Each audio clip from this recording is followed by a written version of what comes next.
አርዕስተ ዜና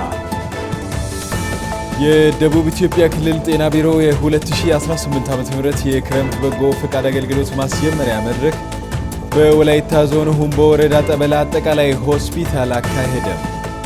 ሀገራዊ ምክክሩ የመጪ ትውልድ ተስፋ የተካተተበት ነው ሲሉ በገዶ ዞን የገደብ ከተማ ነዋሪዎች ተናገሩ።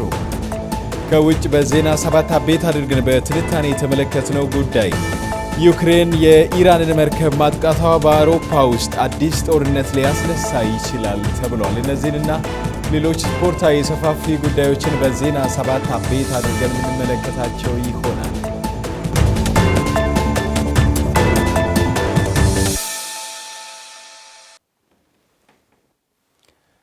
ሰላምን እንሻማ። በያላችሁበት ጤናና ሰላም ለእናንተ ይሁን።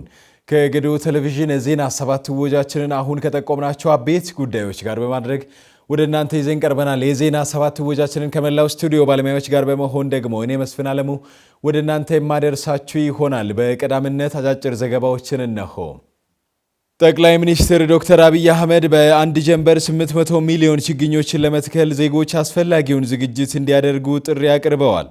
ጠቅላይ ሚኒስትሩ የኢትዮጵያውያን ክንድ ተባብረው በአንድ ጀንበር 800 ሚሊዮን ችግኞችን በመትከል ሌላ ታሪክ ለመስራት 5 ቀናት ብቻ መቅረታቸውን አስታውሰዋል። ውድ የሀገሬ ልጆች በእነዚህ ቀናት አስፈላጊውን ዝግጅት እንድታደርጉ በቁርጠኝነት እንድትነሱና በአንድነታችን የምናስመዘግበውን ድል እውን እንድናደርግ ጥሪዬን አቀርባለሁ ሲሉ በማህበራዊ ሚዲያ ገጻቸው ጽፈዋል።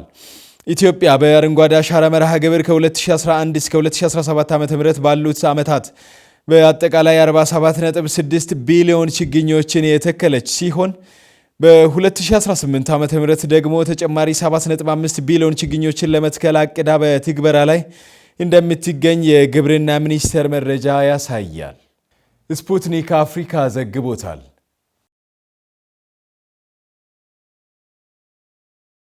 ከውጭ ካሜሩን በሐሰት ውክልና ስለላና የኮንትሮባንድ ዝውውር ምክንያት መንግስታዊ ባልሆኑ የረድኤት ድርጅቶች ላይ ጠበቅ ያለ ሕግ አውጥታለች። የካሜሩን የሀገር ውስጥ አስተዳደር ሚኒስቴር ባወጣው መግለጫ መሰረት መንግስታዊ ያልሆኑ የበጎ አድራጎት ድርጅቶች የተባበሩት መንግስታት ወይም የመከላከያ ኃይሉን የሚመስሉ አልባሳትን ወይም ዩኒፎርሞችን መጠቀም በአስቸኳይ እንዲያቆሙ የ15 ቀናት የጊዜ ገደብ ሰጥታለች። ካልሆነ ግን ህጋዊ እርምጃ እንደምትወስድም ነው ያስጠነቀቀችው።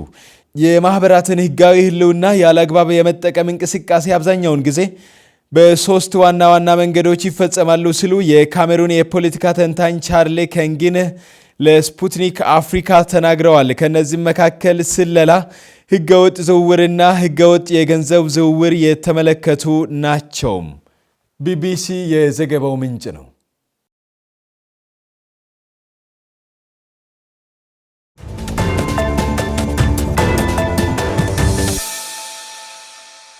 ውድ ገዶ ቴሌቪዥን ተመልካቾች ከገዶ ቴሌቪዥን ዜና 7 ወጃችን በጥልቀት ወደ ተመለከታቸው ዝርዝር ጉዳዮች ይዘልቃል። በ2019 በጀት ዓመት ቅድሚያ መስጠት ለሚያስፈልጉ የልማት ስራዎች ቅድሚያ እንደሚሰጥ የክልሉ ርዕሰ መስተዳድር አቶ ጥላሁን ከበደ ገልጸዋል። በክልሉ በተካሄደው 6ኛ ዙር 5ኛ ዓመት የሥራ ዘመን 7ኛ መደበኛ ጉባኤ ላይ ከምክር ቤቱ አባላት ለተነሱ ጥያቄዎች በርዕሰ መስተዳድሩ ምላሽና ማብራሪያ ተሰጥቷቸዋል። በረከት ጅክሶ ያዘጋጀውን ዘገባ ዳኛቸው ሳሙኤል በተከታይነት ይዘዋል። ከምክር ቤቱ አባላት ኢኮኖሚያዊ፣ ማህበራዊ፣ ፖለቲካዊና እንዲሁም የመልካም አስተዳደር ጉዳዮች ለቀረበላቸው ጥያቄዎች የዘርፉ ስራ ኃላፊዎችና የክልሉ ርዕሰ መስተዳድር አቶ ጥላሁን ከበደ ምላሽና ማብራሪያ ሰጥተዋል። የዲላ ቡሌ መንገድ ከታቀደው እቅድ 32% ብቻ መከናወኑ የተገለጸ ሲሆን በቀጣይ ፕሮጀክቱ ተጠናክሮ እንዲቀጥል መንገዱን ከይገባኛል ነፃ ለማድረግ በምላሻቸው አመልክተዋል። የዲላ ቡሌ ሀሮ ዋጮ መንገድ በኦሮሚያ ድርሻ፣ የዞን ድርሻ፣ የወረዳ ድርሻ እስከ ቀበሌ ድረስ ያለው ህዝቡ በባለቤትነት አስተዋጽኦ ማበርከት አለበት። ለምንነሳ በመንገድ ምክንያት ይዞታው ለምንነካ ሰው መልሶ ማቋቋም ድጋፍ ማድረግ አለበት። ስለዚህ ይሄን ስራ በተለይ ልዩ ትኩረት ሰጥተን ልንሰራ የሚገባ ነው። እዚህ መጠየቅ ሳይሆን ምክር ቤት አባላት ይህን ወደ ታች በተለይ ለቡሌ ወረዳ ለቀበሌያትን በአግባቡ ህዝብ አስተባብረን የመልሶ ማቋቋም ላይ ትኩረት ሰጥተው እንዲደግፉ ለማድረግ የህዝብ ውክልና ስራዎቻችን በደንብ ልንወጣ ይገባናል። እንዴት ከተማ ነዋሪ አስተባብረን እነኚህ የሚነሱ ሰዎችን ህይወታቸው ሳይጎሳቆል በተገቢው መንገድ መልሶ የማቋቋም ስራ ሰርተን ቦታ ሰጥተን ቤት ተሰርቶላቸው ኖሮ መንገዱ ተሰርቶ ከተማችን ቀይረ የሚል የጋራ ስራ እንጂ ለአንድ ሰው ወይም ለአንድ መዋቅር የሚሰጥ ጉዳይ አይደለም። የቤት ስራ ብንወስድ በጣም የተሻለ ይሆናል። የወላይታ ሶዶ የአየር መንገድ ማረፊያ የግንባታ ስራ ለማጠናቀቅ እንደሚሰራም በመግለጽ የይርጋ ጨፌ የአየር መንገድ ማረፊያም ግንባታን በተመለከተም በሲቪል አቪዬሽን ጥናት ላይ ይገኛል። በአዲሱ በጀት ዓመትም ስራ ጀምሯል ተብሏል። ከከተማና መሰረተ ልማት ጋር ተያይዞ ከጊዜ ወደ ጊዜ ወደ ከተማ የሚመጡ የሰዎች ቁጥር በመጨመሩም የመኖሪያ ቤት ችግሮች የጎላ ስለሆነም በማህበር ተደራጅተው ቤቶችን እንዲገነቡ እቅድ መያዙን ተጠቁመዋል። በከተሞች የፈርጅ ልጥ በመደረጉ ለውጥ እየተመዘገበ እንደሚገኝ የገለጹት ርዕሰ መስተዳደሩ ከተሞች ገቢ እንዲያመነጩ በተደረገው አቅጣጫ የማዘጋጃ ቤት አገልግሎት ገቢ ጨምረው ጥሩ ለውጥም እየታየ መሆኑንም አንስተዋል። በግብርና ዘርፍ የተሻለ ውጤት የተመዘገበበት ዓመትም እንደነበረም በምላሻቸውም ጠቁመዋል። ከሱማሞ አየር ማረፊያ ጋር ተያይዞ በነዳጅ አቅርቦት ጋር ተያይዞ በተፈጠረው ችግር እሷን ምክንያት አድርጎ ኮንትራክተሩ በሙሉ አቅሙ ስራ ሊሰራ አልቻለም። ሰሞኑን መድረክ ተፈጥሯል። ከአየር መንገድ ዋና ስራ አስፈጻሚም ከምክትል ስራ አስፈጻሚ ጋር ተነጋግረን መድረክ ተፈጥሮ አስገዳጅ ህጎችን አስቀምጦ በአጭር ጊዜ ውስጥ ኤርፖርቱን ጨርሶ መጪው ዓመት አውሮፕላን ማረፍ የሚያስችል ስራ እንዲሰራ መደረግ አለበት የሚል ሲሪየስ የሆነ አስፈርመው ወደ ስራ ያስገቡበት መንገድ ስላለ ይሄንን እኛ እየተከታተል በተለይ ከፕሮጀክት ኮንትራክተሩ ዘንድ ያለው ችግር በኢቲ በኩል በእኛ በኩል ሊፈቱ የሚገቡ ነገሮችን እየፈታን እየሄድን ያለንበት አግባብ በቅርበት እየተከታተል እንዳለን በደንብ እንድትወስዱ ነው። በአርካ ከተማ የይርጋ ጨፌ የወናጎ ከተማ ገቢን በትክክል ሰብስቦ ከተማውን የተሻለ በማድረግ ምሳሌ እንዲሆኑ ተጠቁመዋል። እነ ጨፌን ብንወስድ የጨፌ ከተማ እነ ወናጎን ብንወስድ በጣም የተሻለ ስራ ይሰሩ ናቸው ያለው። አረካ ከተማ ጥሩ ስራ ይሰራ ነው ያለው።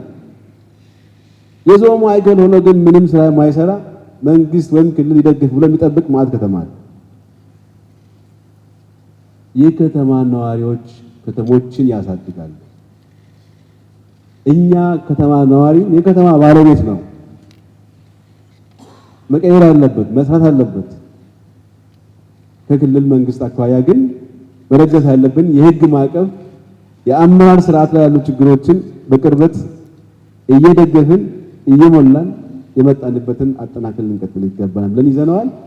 የሶስቱ ለክልል ተጠሪ የሆኑ ከተሞች የወላይታ ሶዶ፣ የአርባ ምንጭና የዲላ ከተማ በኮሪደር ልማት በተሻለ መንገድ እንዲንቀሳቀሱ በተለየ መንገድ የህግ ማዕቀፍን ጭምር አዘጋጅተን እየደገፍን የበለጠ እነኚህ ከተሞች ሌሎቹንም ከተሞች ይዘው እንዲያድጉም ጭምር ስለምንፈልግ ለመንገድ ፕሮጀክት ከሚወጣው ወጪ ይልቅ ለካሳ የሚወጣው ገንዘብ እንደሚበልጥ የጠቀሱት አቶ ጥላሁን ከፍሳ ገነት ሶያማ መንገድ ክልሉም በየጊዜው እየጠየቀ ያለ ጉዳይ ሲሆን የአካባቢ ጸጥታ ጉዳይም ፈታኝ መሆኑንም ተናግረዋል። ከዚህ አኳያ በተለይ ረጅም ጊዜ የቆየ የፍስሐ ገነት ከለ ሶያማ ስኮንሶ ድረስ ያለው መንገድ ኮንትራክተር ገብቶ ስራ ከጀመረ በኋላ በጸጥታ ምክንያት ስራው ቆሞ ዳግም ጨረታ ወጥተው ኮንትራክተሮች እያፈላለጉ ያሉበት አግባብ አለኛ። በየጊዜው ከፌደራል መንገድ አስተዳደር ባለስልጣን ጋር እየተገናኘን ኮንትራክተሮች ገብተው እንዲሰሩ ወይም ደግሞ አስፈላጊ ድጋፍ ለማድረግ በየጊዜው እየጠየቅንን የተወሰነ የቅድመ ዝግጅት ስራ በተለይ የመለየት የማግባባ ስራ እስካሁን ድረስ ያው ሙሉ በሙሉ ስላልተጠናቀቀና አካባቢው ላይ የጸጥታ ችግር አሁንም ኮንፈርሜሽን የለንም የሚል ነገር ስለሚያነሱት የተወሰነ ነገር ከተፈታ ከፍስሐ ገነት እስከ ከለ ድረስ ያለው ከከለ ሶያማን ይዞ እስከ ኮንሶ ድረስ ያለው መንገድ እንዲሰራ እኛ እየጠየቅን ነን። መብራት ባልገባባቸው አካባቢዎች ለማዳረስ እየተሰራ በመሆኑ የተገለጸ ሲሆን በማይደርስበት አካባቢም ደግሞ የፀሐይ ኃይል ለመጠቀም ከሚመለከታቸው አካላት ጋር ከስምምነት መድረሳቸውን አቶ ጥላሁን በምላሻቸው አንስተዋል። በጤና መድንና ወባ መከላከል ላይ የጤና ጣቢያ ግንባታ ክልሉ የበኩሉን ስለሚወጣ ህዝቡም በዛው ልክ የሚጠበቅባቸውን ሊወጡ ይገባሉ ሲሉም አሳስበዋል። በትምህርት ዘርፍ የተሻለ ነገር ቢኖርም በመጽሐፍ ስርጭት ላይ ችግሮች መታየታቸውን አንስተው ክልሉ ለኢንቨስትመንት ተመራጭ መሆኑንም አስረድተዋል። መብራት እንደ ክልል የገጠር ቀበሌያት ሽፋን በጣም አነስተኛ እንደ ክልል ወሳኝ የሆኑ ገጠር ኤሌክትሪፊኬሽን ስራዎች በእቅድ እየተመሩ ናቸው። መብራት በማይደርስባቸው ደግሞ በፀሐይ የፀሐይ ኃይልን በመብራትነት እንዲያገለግል ወይም ደግሞ እንዲጠቅም ከመስመር ውጭ የሆኑ ወረዳዎችን በዛ አግባብ በጥናት እየሄዱ ያሉበት አግባብ አለ። ጤና ላይ ወባን መቆጣጠር፣ የአካባቢ ጽዳት ማጽዳት፣ ይህን ስራ በደንብ አጠናክረን ሁሉም አካባቢ ላይ ልንሰራ ይገባናል። ትምህርት ላይ የትምህርት ግብዓት አቅርቦት ላይ ከፍተኛ ለውጥ ይሄ ክልል አምጥቷል። ህዝቡ እናንተ አስተባብራችሁ መጽሐፍ ምንም ከሌለበት ተማሪዎች መጽሐፍ እንዲያገኙ አድርጋቸዋል።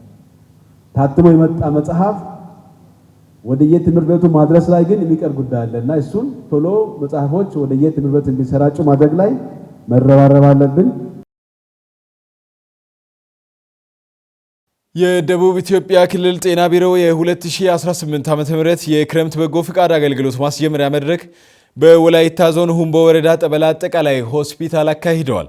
በመርሃ ግብሩ የደቡብ ኢትዮጵያ ምክትል ጤና ቢሮ ኃላፊ አቶ ናፍቆት ብርሃኑና የዞን ጤና መምሪያ ኃላፊዎችና የተለያዩ ጥሪ የተደረገላቸው እንግዶች ተገኝተዋል።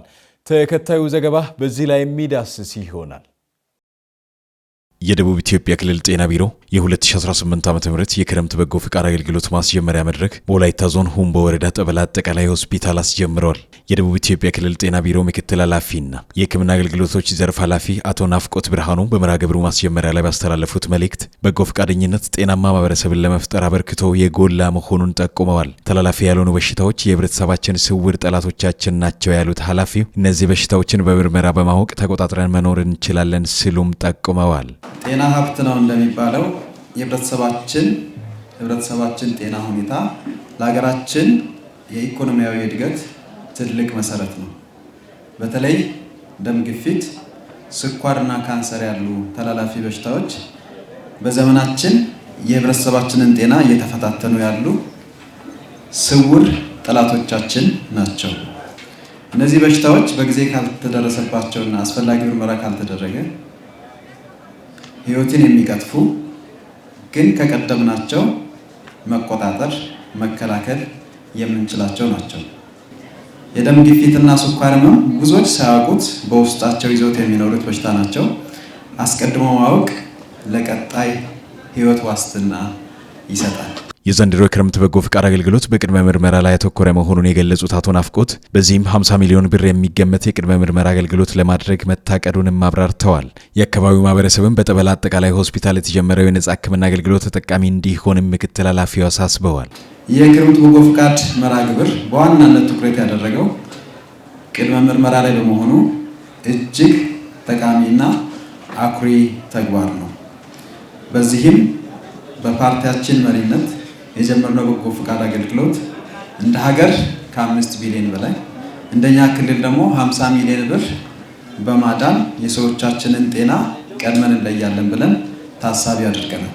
በጤና ተቋማት እየተሰጠ ያለው የሕክምና አገልግሎት የህይወት አድን ስራዎች ላይ ያተኮረ መሆን እንዳለበት የተነሳ ሲሆን በጤናው ዘርፍ የሚደረጉ እንቅስቃሴዎችን ሁሉም የህብረተሰብ ክፍል መደገፍ አለበት ተብሏል። ጤና ከሁሉም ነገር ቀዳሚ እንደመሆኑ ሰዎች ለሕክምና ትኩረት እንዲያደርጉ የግንዛቤ ማስጨበጫ ትምህርት መስጠት ተገቢ እንደሆነም ነው የተመላከተው። በዚህ አጋጣሚ 2 መልእክቶችን ማስተላለፍ እፈልጋለሁ። የመጀመሪያው ለህዝባችን ነው፣ ሁለተኛውም ለማህበረሰቡ ነው። ይህንን በነፃ ያዘጋጅንላችሁ ወርቃማ እድል ተጠቀሙበት። በሽታ እስከሚያመን ድረስ መጠበቅ የድሮ ታሪክ ነው። ጤነኛ ሆኖ መመርመር የበሽታን ስርጭት ለመግታትና ጤናማ ቤተሰብና ማህበረሰብ ለመገንባት ቁልፍ መፍትሄ ነው። ምንም ምልክት የለብኝም በሚል ምክንያት ወደኋላ ማንም ሰው እንዳይቀር ለራሳችሁ ለቤተሰቦቻችሁና ለምትወዷቸው ወገኖች ስትሉ በክልላችን ያላችሁ ነዋሪዎች በሙሉ 3 ወር በሚቆየው በዚህ በነፃ ምርመራና ሕክምና እንድትሳተፉ በክልሉ ጤና ቢሮ ስም ጥሬን ማቅረብ እፈልጋለሁ። በመጨረሻም የክልላችን መንግስት የጤና አገልግሎት ተደራሽነትና ጥራት ለማረጋገጥ ሌት ተቀን እየሰራ መሆኑን እየገለጽኩ ይህንን በጎ ዓላማ የያዘውን የክረምት በጎ ፍቃድ አገልግሎት መርሃ ግብር በክልላችን ሁሉም ዞኖች የሪጆ ፖሊስ ከተማ አስተዳደሮች፣ ወረዳዎችና ከተማ አስተዳደሮች አጠንክረው እንዲቀጥሉ አደራ እያልኩኝ የነፃ ምርመራ ሕክምና መርሃ ግብር በይፋ መጀመሩን አበስራለሁ። የወላይታ ዞን ጤና መምሪያ ኃላፊ አቶ ዳዊት ደሳለኝ በበኩላቸው ጥራቱን የጠበቀ ፍትሐዊና ተደራሽ የሆነ የጤና ሕክምና አገልግሎት ለህብረተሰቡ ለማድረስ በተሰራ ስራ ውጤት ተመዝግበዋል ብለዋል። በክረምት ወቅትም ተቃውሞ ወጣቶችን በማስተባበር በጤናው ዘርፍ ሊያግዙ የሚችሉ ስራዎችን ለማከናወን በበጎ ፍቃድ አገልግሎት መሰማራቱን አንስተዋል። በተለያዩ በመሰረተ ልማት የሚሰራቸው ስራዎች እንደተጠበቁ ሆነው በጣም ትኩረት ያደረግነው በማህበራዊ ዘርፍ ላይ ጤና ላይ ነው ትኩረት ያደረግነው። ዛሬ የምናደርገው የክረምት በጎ ተግባራት እኛ ጋር ማስጀመር አለበት ተባለ። አንዱና ዋናው ምክንያት ጠበላ ከተማ አስተዳደር እስካሁን ባለ እንቅስቃሴ በወላይታ ዞን አምና በክረምት በጎ ተግባራት በ18ቱም ዘርፍ የመጀመሪያ ግንባር ቀደም ሆነን በተከታታይ ዋንጫ ያመጣንበት ስለሆነ በተለይ በመድረኩ የደቡብ ኢትዮጵያ ክልል ጤና ቢሮ ሰራተኞች፣ የዞንና የከተማ የጤና ኃላፊዎች እንዲሁም የጤና ኮሌጅ ተወካዮችና የተለያዩ ጥሪ የተደረገላቸው እንግዶች ተገኝተዋል። የጌዴኦ ዞን ከተማና መሰረተ ልማት መምሪያ የሰራተኞች ድልድልን በተመለከተ የውይይት መርሃ ግብር አካሂዷል። በመምሪያው የሰራተኞች ድልድል መደረጉ ፍትሐዊና ግልጽ የሆነ አሰራርን ለማስፈን አስተዋጽኦ ያለው ሲሆን ጎን ለጎን የክረምት ወራት የበጎ ፍቃድ አገልግሎት ማስጀመሪያ የውይይት መርሃ ግብርም ተካሂዷል።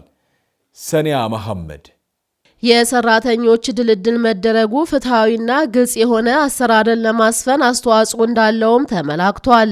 መርሃ ግብሩን የመሩት የጌዴኦ ዞን ከተማና መሰረተ ልማት መምሪያ ኃላፊ አቶ ረድኤት ክፍሌ መምሪያው በተሰጠው ጊዜ ገደብ ድልድሉን ጨርሶ ሰራተኞቹ ወደ ስራ መግባታቸውን ተናግረው በድልድሉ መሰረት ለእያንዳንዱ ሰራተኛ የተሰጣቸው የስራ ደብዳቤና ለቀጣይ ስራ በኃላፊነት ስሜት እንዲነሳሱ የሚያደርግ መሆኑን ተናግረዋል። የውይይታችን አጀንዳ አንደኛው የአዲሱ የሰራተኞች ሪፎርምን ተከትሎ የደቡብ መንግስት ባወጣው መመሪያ መሰረት መመሪያ ቁጥር 142/2018 አጠቃላይ የማዕቀር አደረጃጀት ማሻሻያዎችን መነሻ በማድረግ በአዲስ መልክ ሰራተኞች ተወዳድረው መደብ እንዲይዙ በተቀመጠው አቅጣጫ መሰረት እኛም ሪፎርሙን ተቀብለን ወደ ስራ ገብተናል። ከሰራነው ስራ አንጻር መመሪያ 142/2018 በሚያዘው መሰረት 3 አካላት በመምሪያ ኃላፊ እውቅና የሚሰየሙ አሉ። አንደኛው ሰብሳቢ ይሆናል። 2 ከማኔጅመንት አሉና እነዚህን ስራዎችን ሰርተን 2 ሰራተኞች ደግሞ ጾታን ባማከለ መልኩ ሰራተኞች እንዲመርጡ አድርገን ወደ ስራ ገብተናል። ስለዚህ እንዳጠቃላይ ሰው ሀብቶች 2 ሰው ሀብቶች አሉን። 12 ሰው በዋናነት በሁለቱ ኮሚቴ ስራዎችን እንዲመሩ አድርገን 3 ደግሞ ደጋፊ አድርገን አጠቃላይ ደግሞ የፋሲሊቴሽን ስራ በልማት እቅድ አማካይነት እንዲሰራ አድርገን ስራዎችን ሰርተን ዛሬ ግራጁዌት አድርገናል። መምሪያው የበጎ ፍቃድ አገልግሎት ተግባርም ከወትሮ በተሻለ መልኩ ለመስራት እየተዘጋጀ መሆኑን ያነሱት ኃላፊው በተለይም በበጀት ዓመቱ በተሻለ ጥራት የአቅመ ደካሞችን ቤት ለመገንባት መታቀዱን አስረድተዋል። የበጎ ስራችን ያው የህልና ስራ ነው። እኛም የተሻለ ስራዎችን እየሰራን ነው የመጣ ነው። ከዚህ በፊት ቡሌ ወረዳ ላይ የተሰጠንና አሳይመንት ሰጥተናል። የኛ ተቋም የሚለየው ይሄን ስራ ራሱ የማስተባበር አሳይመንት አለበት። በተለይ ከተሞች ላይ የሚገነቡና የአረንጓዴ ልማት አሻራ በዋናነት በዚህ ተቋም የሚመራ ስለሆነ እነዚህ ስራዎች እንዲሰሩ የተሰጠንን ደግሞ የአረጋውያን ወይም አቅም ደካማ ቤትም የመገንባት አሳይመንት ስላለብን ይሄን አንዱ ያለን አቅም ሰራተኞች ስለሆነ ሰራተኞች እንዳያችሁት ለመጀመሪያ ዞን 1000 ብር ሁሉም ሰራተኛ ለማዋጣት ቃል ገብቷል። የጌዴኦ ዞን ከተማና መሰረተ ልማት መምሪያ የሰው ሀብት ቡድን መሪ አቶ በላይ ዶሪ እንደገለጹት መንግስት ያወረደው የሰራተኞች ድልድል መመሪያ የሰራተኞችን ፍላጎት ፍትሐዊነትና ተጠቃሚነትን ከማረጋገጥ አንጻር ምቹ ሁኔታ የሚፈጥር መሆኑን ገልጸዋል። መመሪያው ለኛ ወደታች በሚወርድበት ሰዓት ፐብሊክ ሰርቪስ የሰጠውን መመሪያ ለሰራተኞች መጀመሪያ በማስተዋወቅ የመጀመሪያ ስራችን ምንድነው የሚለውን እቅድ በማውጣት ሰራተኞች ግንዛቤ እንዲጨብጡ እድል ሰጥተን ከዛ በኋላ 2 ኮሚቴዎች መዋቀር እንዳለበት መመሪያ ስለሚያስቀምጥ ፍትሐዊነትን ለማረጋገጥ አንደኛ በድልደላ ሰራተኛ 3 ምርጫ እንዲመርጥ የተቀመጡ ስትራቴጂን በመጠቀም ሁለተኛ ደግሞ ከምደባ ባሻገር ቅሬታ አለኝ የሚለውንም ኮሚቴ እንዲዋቀር ተደርጎ የተነሱ ያልተግባቡ ሀሳቦች ካሉ ወደ ቅሬታ ሄዶ መፍትሄ እንዲያገኝ ምቹ ሁኔታ በመፍጠር አጠቃላይ ስራዎችን በተቋማችን ለማሳለጥ የሞከርንበትና ዛሬ ላይ ሰራተኛ ወደ ስራ ምቹ አጋጣሚ አግኝቶ ስራ እንዲጀምር የተደረገበት ዕለት እንደሆነ ማየት ችለናል። የመድረኩ ተሳታፊዎች በበኩላቸው የተደረገው የሰራተኞች ድልድል ፍትሐዊና ግልጽ እንደነበር ጠቁመው አቅማቸው በፈቀደው መጠን ካላቸው ላይ ለተቸገሩ ወገኖች በገንዘብም ሆነ በጉልበት ድጋፍ ለማድረግ ቁርጠኛ መሆናቸውን ገልጸዋል።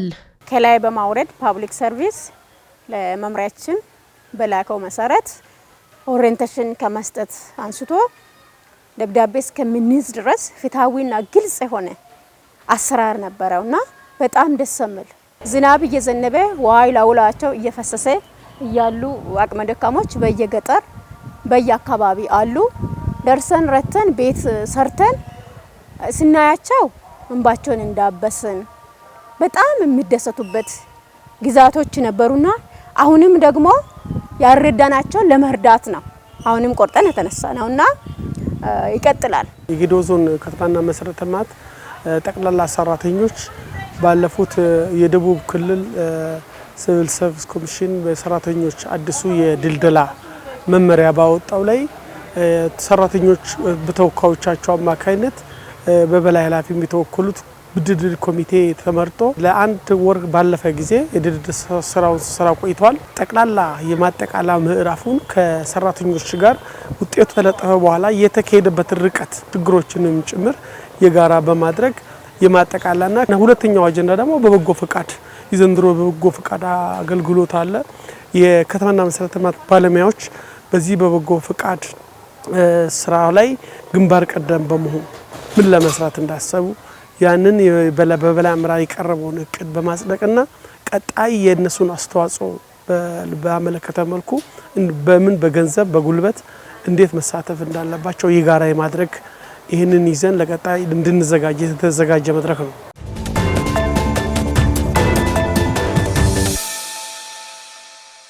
የዜና ሰባት ወጃችን አሁንም ቀጥሏል። ከመደበኛው የስርጭት ጣቢያችን በተጨማሪ ከጌዴኦ ቴሌቪዥን በሁለቱም ቋንቋዎች ወደ እናንተ የሚደርሱ የተለያዩ ዝግጅቶችን በተለያዩ ማህበራዊ ሚዲያ አማራጮች በዩቲዩብ፣ ቲክታክ እና ፌስቡክ በቀላሉ ልታገኙን ትችላላችሁ። በተለይ የዩቲዩብ ቻናላችንን ጌዴኦ ቲቪን ሰብስክራይብ በማድረግ ቤተሰብ እንድትሆኑ እንጠይቃለን። ዜና ሰባት አሁንም ቀጥሏል። ሀገራዊ ምክክሩ የመጪ ትውልድ ተስፋ የተካተተበት ነው ሲሉ በጌዴኦ ዞን የገደብ ከተማ ነዋሪዎች ተናገሩ። ምክክሩ ውጤታማ እንዲሆን ሁሉም ኢትዮጵያዊ የድርሻውን ሊወጣ እንደሚገባም ነው ያሳሰቡት። አብነት አበበ ተጨማሪ አለው።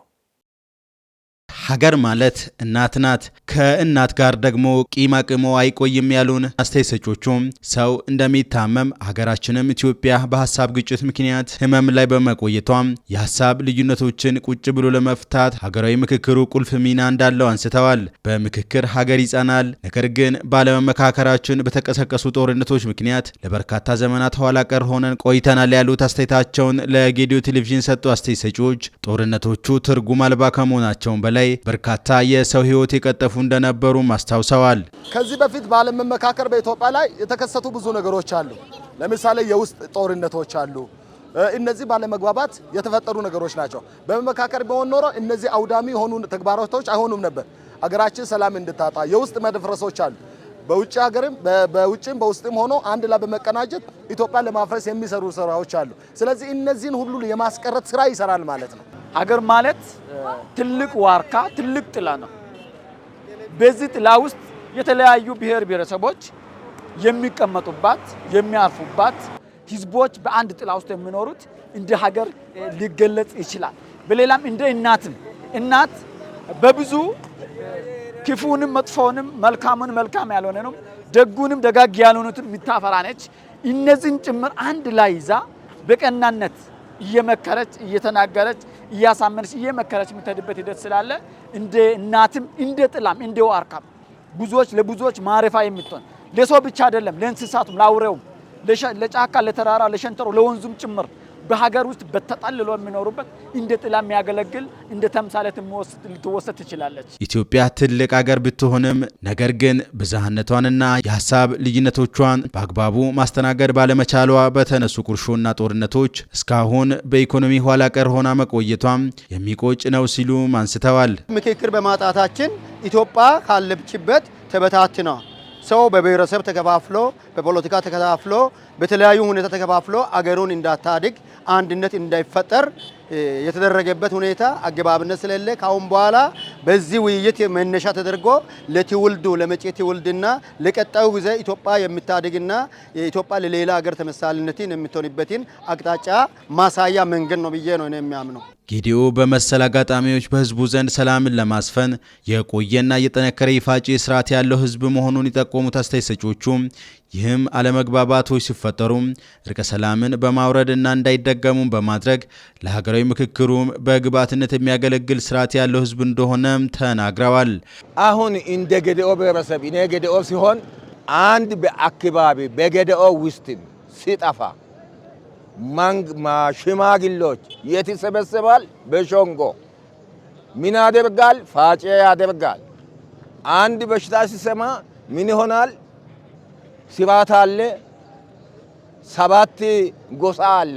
ይሄ ሰብስቦ ክፉ ነገር ይወግዛል። ወደ ከዚህ የሚመጣ ከዚህ የሚመጣ ከዚህ የሚመጣ ሲመክርና ሲወገዝ ለአገር ብቻ ለብሔረሰብ ብቻ አይደለም፣ ለአገር ነው። በአሁን ሰዓት ኢትዮጵያ እያካሄደች ያለችው ሀገራዊ ምክክር ውጤታማ እንዲሆን ሁሉም ኢትዮጵያዊ በኩሉን ኃላፊነት ሊወጣ እንደሚገባ በማሳሰብ ለውጤታማነቱም የድርሻቸውን እንወጣለን ሲሉ አንስተዋል።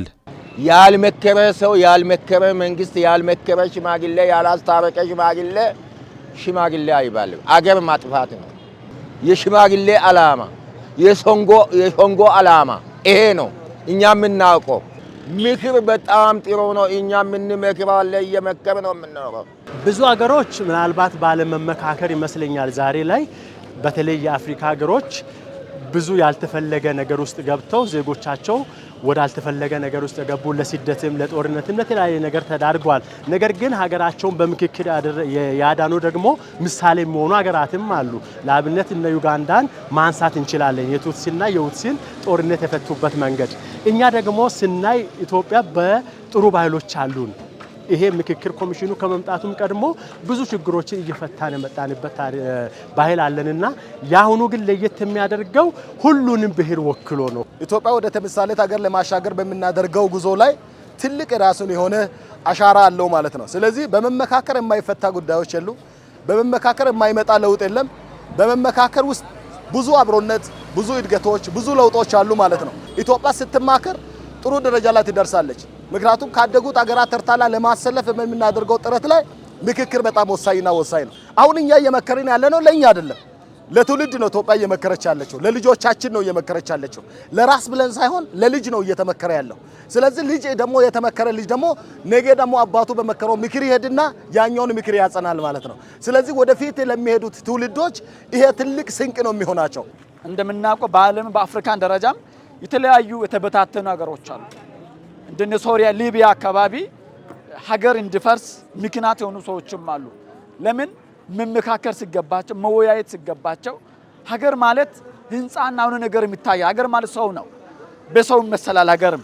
ይሄ ሰው ደግሞ ካልተመካከረ አንድ ላይ ቁጭ ብሎ የቱ ይሻላል፣ የቱ ይጠቅማል፣ ቤቱ ላይ እናመዝን፣ ወደ የትኛው እንግባ፣ የትኛውን ለቀጣይ የሚጠቅመው ብሎ የሚያልፍ ሰው ለሚቀጥለው ትውልድ ለጀነሬሽን የተሻለ ነገር ማድረግ ሲገባው በተለያየ አይነት ምንስ አገራቶችን ያፈረሱ አካባቢዎችም ሀገሮችም በዓለም ደረጃም የሚታወቁ።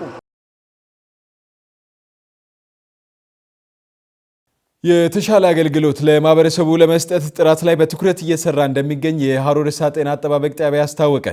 ተናኘ ሳሙኤል ላዘጋጀችው ዘገባ ብሌን ተገነ። ጥምረት ለጥራት በሚል መሪ ቃል የተሰጠው ይህ ስልጠና የመንግስትና የግል ጤና ተቋማት በጋራ በመስራት የላቀ አገልግሎትን ለማህበረሰብ ለመስጠት የሚረዳ መሆኑም ተገልጿል። በቁጥር ከ200 በላይ ባለሙያዎች ስልጠናውን መውሰዳቸውን ገልጸው ጥምረት ለጥራት አስፈላጊ ነው ያሉት የሀሮሬሳ ጤና ጣቢያ ኃላፊ አቶ ወሰን ወልደ ማርያም ሁላችንም ተባብረን አገልግሎቱን በማሳለጥ ተወዳዳሪነታችንን ማጠንከር አለብንም ብለዋል። ተቀናጅተን የምንሰራው ስራ ለማህበረሰቡ ለምንሰጠው ለጤና አገልግሎት ጥራት እንድንጨምር ማድረግ ማለት ነው። ይሄን ጥራት የምንጨምርበት ስርዓቱ ደግሞ ምንድነው? አንደኛ መንግስት ያስቀመጠበትን ስርዓት እንደገና ከግል ተቋማት ጋር አብረን በመቀናጀት የህብረተሰቡን ጤና በጥራት በጠበቀ መልኩ አገልግሎቱን እንዲያገኙ የማድረግ ነው። እንደ ዲላ ከተማ ጤና ጣቢያ 5 አሉን እኛን ጨምሮ ለአምስቱ ጤና ጣቢያ መሪ ዲላ ከተማ ጤና ጣቢያ የአምስቱን ጤና ጣቢያ በክላስተር ሚቲንግ ወይም በክላስተር የሚመራ ጤና ጣቢያ ነው የኛ። ይሄን በምንመራበት ሰዓት ላይ በተለያዩ በግብዓት መደጋገፍ አለ፣ በባለሙያ መደጋገፍ አለ፣ በአገልግሎት አሰጣጥ ጥራት ልምድ መቀሳሰም አለ። እነኚህ ልምዶቹን እኛ ጋር ያለው ልምድ ወደ ሌላ ወደ ኦዳያ ሼር እናደርጋለን። ኦዳያ ያለውን ወደኛ እናመጣለን። ከኛ ወደ ሲሶታ እንሰጣለን፣ ወደ ጪጩ እንሰጣለን፣ ወደ አንዲዳ እንሰጣለን። እንደገና ደግሞ በእነዚህ ብቻ አይበቃም ብሎ መንግስት ደግሞ ምን አድርጓል? የግል ተቋማት ከእናንተ ጋር በማበር አብሮ በመቀናጀት ስራውን መስራት አለበት የሚለው ነገር የዛሬ 5-6 ዓመት በፊት የተጀመረ ስራ ነው። ይሄ ተግባር ጥራት ላይ በትኩረት በመስራት ተፎካካሪነታቸውን ለማስቀጠል የሚያግዝ ስልጠና እንደነበር የገለጹት የጤና ሚኒስቴር ባለሙያው ሰልጣኞቹ የወሰዱትን ስልጠና ተግባራዊ እንዲያደርጉም አሳስበዋል። የአክሬዲቴሽን ፕሮግራም አለ እንደ ሀገር የተጀመረ። ይህ አክሬዲቴሽን ፕሮግራም አጠቃላይ የጤና ተቋማትን ወደ አክሬዲቴሽን ፕሮግራም የማስገባት ነው። እዚህ ከዛ ውስጥ ደግሞ የፕራይመሪ ሄልዝ ኬር ዩኒት ፒኤችሲዩ ላይ የተዘጋጀ አክሬዲቴሽን ስታንዳርድ አለ። እሱ ላይ ያው የዲላ አሮርሳ ጤና ጣቢያ በና በስሩ ባሉ ካሽመን ጤና ጣቢያዎች ላሉ ባለሙያዎች ስልጠና መስጠት ፕላን አድርጎ ይህ ፕሮግራም ውስጥ ራሱን ማስገባት ስለፈለገ ያዘጋጀው ስልጠና ላይ ነው ስልጠና የሰጠነው። ያው ዓላማው ጥራትን በተቋማት የሚሰጡ የጤና አገልግሎቶችን ጥራትን ለማሳደግ ዓላማ ተደርጎ የተደረገ የስልጠና ፕሮግራም ያለውን ነገር በ4 ቀን አትሊስት ያው ስታንዳርዶች ናቸው የስልጠናው ብዙ የቀረቡት ስታንዳርዶች ክራይቴሪያዎች ናቸው። እነሱ ሁሉም እንዲቀርቡ ተደርጓል። በሁለት ዙር የተሰጠ ቢሆንም ሁሉንም አድሬስ ለማድረግ ተሞክሯል። በሰልጣኙም በደንብ ያለውን ነገር የተቀበለ ይመስለኛል። ያለውን ነገር ጊዜ ሰጥተን በደንብ ዲስከስ እያደረግን ስልጠናው እንዲካሄድ ተደርጓልና መልካም ጥሩ ቆይታ ነበር። ለሰልጣኙ ተግባራዊ እንዲያደርግ የሚጠበቀው ያው አሁን ስልጠናውን ወስዷል። እንደ ጤና ጣቢያም ያው ይሄ አክሬዲቴሽን ፕሮግራም ሁሉንም ሚነካ ሁሉንም ኤሪያ የሚዳስስ ነው። እዚህ በሆነ በማኔጅመንት እና በሆኑ አካሎች ብቻ የሚሰራ ሳይሆን በሙሉ በጤና ጣቢያ ስታፍ የሚሰራ ስለሆነ ሁሉም ዲፓርትመንት ሁሉም ባለሙያ የራሱን ኃላፊነት መወጣት ይጠበቅበታል። ባገኙት ስልጠና መደሰታቸውን የገለጹት የግል ጤና ተቋማት በጋራ መስራት ትልቅ ፋይዳ እንዳለው ጠቅሰው በቀጣይም አብሮ በመስራት የተሻለ አገልግሎትን ለማህበረሰብ ለመስጠት ማቀዳቸውንም ተናግረዋል። ይሄ ለኛ በተለይ ለኛ ተቋም አክሬዲቴሽን ማለት ዋናው እውቅና የሚለው ነገር ዋናው ነገር ነው። እንደ ግል ክሊኒካችን እንደመሆናችን መጠን በጥራት የማንደራደር ስለሆነ እንደዚህ ማኑዋሉን ጠብቆ ወይም ስታንዳርዱን ጠብቆ ሲመጣ ለኛ ደግሞ በጣም አስፈላጊ ነው እና በጣም በጥሩ ሁኔታ ባለው በዚህ 4 ቀናት ላይ ተገኝተን ባለሙያዎቻችንም ተገኝተው ጥሩ ነገሮችን ቀስመናል። በጣም ጥሩ ነው ያየናቸው። ማንን ለመርዳት ደግሞ ካሉት የመንግስት ሆስፒታሎችና ጤና ጣቢያዎች ጋር የጋራ የሆነ ቅንጅት ያስፈልጋል። ስለዚህ እስከዛሬ ድረስም በጋራ ሆነን አብረን ከጎናችን ካሉ ከጤና ጣቢያዎች እንዲሁም ከሪፈራል ሆስፒታል ጋር አንድ ላይ እየተገናኘን እንገኛለን። ስለዚህ ያ ደግሞ የሚያመጣው ምንድነው? ውጤቱ ሄዶ ጥራት ያለው አገልግሎት ለተገልጋዮቻችን ለታካሚዎችን መስጠት ስለሆነ አብሮ በጥምረት መስራቱ ተፈላጊና አስፈላጊ ነው ብዬ አምናለሁ። ባለሙያዎች ወጣ ብሎ ሰልጥነው በውጪ አካልም የተሻለ ውጤት ማምጣት አለበት ከሚል መነሻ ስልጠና ለ4 ቀን ነው ስንከታተል የቆየ ነው። በዚህ 4 ቀን ስንከታተል በቆየ ነው ቆይታ ላይ በጣም አመርቂ ውጤቶችን አግኝተናል ማለት እንችላለን። ምክንያቱም ከዚህ በፊት ያላገኘነው አዳዲስ አፕዴቶችን አዳዲስ እውቀቶችን በሚገርም ሁኔታ ነው ያገኘነው።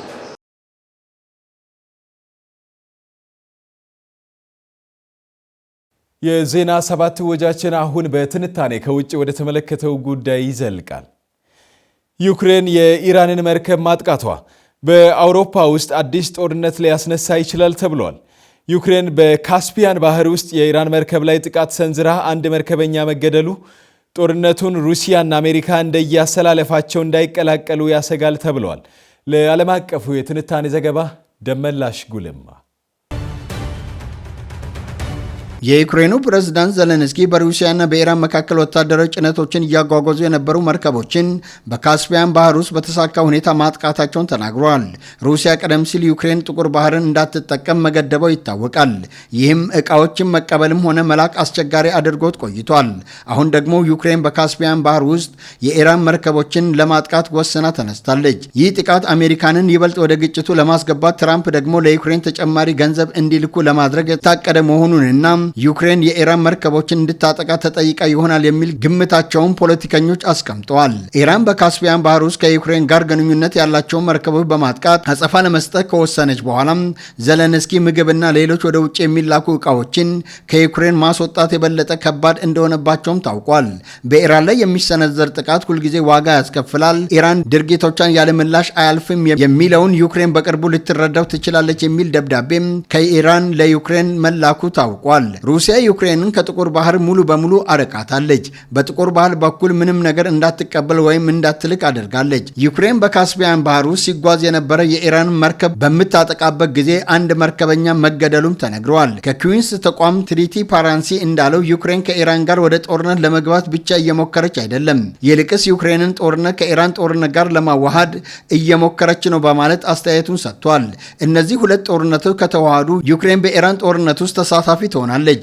አሜሪካ በዩክሬን ጦርነት ውስጥ በመሳተፍ ሩሲያን በሜዳዋ ትገጥማታለች እየተባለም ይገኛል። በዩክሬን ያለው የጦር ሜዳ ሁኔታ እየተባባሰ በሄደ ቁጥር ለአሜሪካ የጦር መሳሪያዎች፣ የስለላ መረጃና የፖለቲካ ትኩረት ቅድሚያ ሰጭነቷን መልሳ ለማግኘት የኬቭ ምርጥ ዕድል ሊሆን ይችላል ተብሎም ተገምቷል። ዩክሬን የኢራንን ንብረቶች ማጥቃቷን ከቀጠለች ቴሄራን የዩክሬንን ጦርነትና የአሜሪካንን ጦርነት እንደተለያዩ ግጭቶች ማየቷን ልታቆም ትችላለች ተብሏል። ሩሲያ በየቀኑ የዩክሬንን ግዛት በቦምብ እየደበደበች ባለችበት ሁኔታ ኢራን በዩክሬን ላይ ሚሳኤሎችን በመተኮስ አጸፋ ለመስጠት እንደማትቸገር ተነግሯል። ሩሲያ ቀጥተኛ የኔቶ ግጭት አደጋ ውስጥ ስትገባ አንቀጽ 5 ሳይነቃነቅ እነዚህ ተቋማት ማጥቃት አይቻላትም። ነገር ግን የኢራን ስሌት የተለየ ሊሆን ይችላል። ኢራን በአውሮፓ ውስጥ ያሉ ኢላማዎችን በመምታት ለአሜሪካ አጸፋ ምላሽ እየሰጠች የአውሮፓ ህብረት መንግስታትን ወደ መካከለኛው ምስራቅ ጦርነት እንዲገቡ ልታስገድድ ትችላለች ሲሉ አልጀዚራ፣ ቢቢሲ፣ አናዶሉና የተለያዩ ዓለም አቀፍ ሚዲያዎች እየዘገቡት ይገኛል። የተወደዳችሁ ተመልካቾች የዜና 7 ወጃችንን ከማጠቃለላችን በፊት አበይት ጉዳዮችን በድጋሚ እናስታውሳቸዋለን። የደቡብ ኢትዮጵያ ክልል ጤና ቢሮ የ2018 ዓ.ም የክረምት በጎ ፍቃድ አገልግሎት ማስጀመሪያ መድረክ በወላይታ ዞን ሁምቦ ወረዳ ጠበላ አጠቃላይ ሆስፒታል አካሄደም።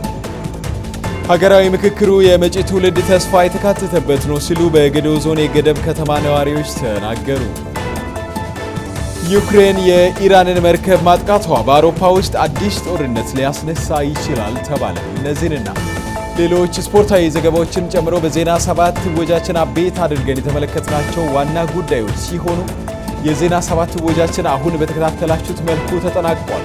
ከጌዴኦ ቴሌቪዥን የተለያዩ ዝግጅቶች አሁንም ወደ እናንተ መድረሳቸውን ይቀጥላሉ። የዜና 7 ወጃችን ወደ እናንተ ሳደርስ እኔ መስፍን አለሙ አብሬያችሁ ቆይታ አድርጌያለሁ።